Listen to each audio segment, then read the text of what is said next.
Today we're showing you a Massey Ferguson 253 tractor. It's a two-wheel drive tractor with a Massey Ferguson 232 quick attach front loader. Tractor was traded in locally here from a fellow who was upgrading to a four-wheel drive tractor.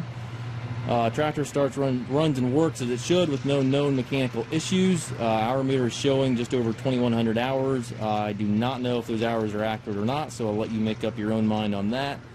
The tractor is one of our budget-friendly tractors. It is selling as is, where is. Again, no known mechanical issues, but certainly check the tractor out for yourself and make up your own decision there.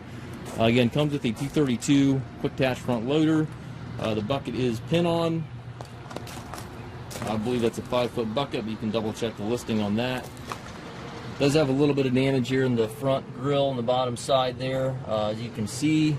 Overall, it's not a bad-looking tractor. It certainly is not a new tractor, but it isn't a bad-looking tractor. Has the rear tires, which are the 13/6/28s. They're in pretty good shape yet. You can see the stems show a little bit of rust, but very minimal. Has 3-point hitch, top link, and drawbar. Everything's here. 540 PTO, and then your rear remote, which that's powering your loader valve.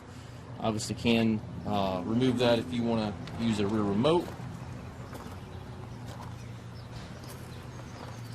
If you're looking for an inexpensive loader tractor, this one certainly is worth a look.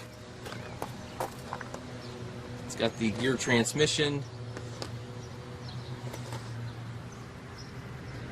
And again, the hour meter is reading 2140.4. Again, the hours are not known to be accurate.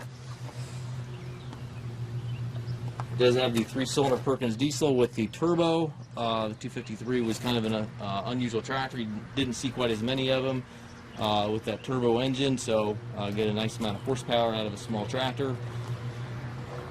Again, one of our budget-friendly tractors. It is selling as is, where is. Again, if you have any questions on the unit, please contact us at massedtractor.com. We can offer financing for qualified customers. We also can arrange shipping anywhere here within the U.S. If you have any questions, again, about this tractor, please contact us at massedtractor.com.